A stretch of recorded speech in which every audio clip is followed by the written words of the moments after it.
அனைவருக்கும் கணித வணக்கம். இப்போ பார்க்க போகிற கணக்கு 7ஆம் வகுப்புக்குரியது. எண்ணியல் பாடத்தில் முதல் பருவம். எண்கோட்டை பயன்படுத்தி முழுக்களை கழித்தல் எப்படி பண்ணணும் அப்படிங்கிற ஒரு எடுத்துக்காட்டு கணக்கு வழியாக நம்ம பார்க்க போகிறோம். இப்போ பார்த்தீங்கன்னா +7 +4 கழிக்க அப்படின்னு சொல்லி கொடுத்துருக்காங்க. எண்கோடை பயன்படுத்தி இந்த கணக்கை செய்ய போகிறோம். இப்போ முதல்ல பார்த்தீங்கன்னா +7 -+4 இது நம்ம சாதாரணமாக கழிச்சோம்னா என்ன பண்ணுவோம்? +7 அப்படியே போட்டுப்போம். அப்புறம் +4ஓட கூட்டல் எதிர்மறை -4 போட்டு கூட்ட வேண்டும்.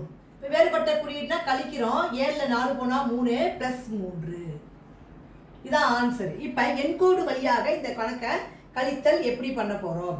ஃபர்ஸ்ட் என்ன கொடுத்துருக்காங்க? +7 அப்போ 0 7 அலகுக்கு நம்ம முன்னோக்கி இப்படி நகர்ந்துக்கிறோம்.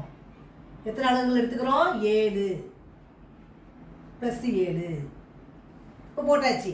அதுக்கு பிறகு அதிலிருந்து +4 கழிக்கன்னு கொடுத்துருக்காங்க.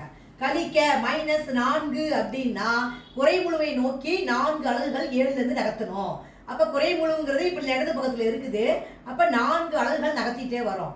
இங்கேருந்து ஆரம்பித்து 1 2 3 4 அப்போ எங்கே வந்துடுது? இந்த இடத்துக்கிட்ட வந்துடுது.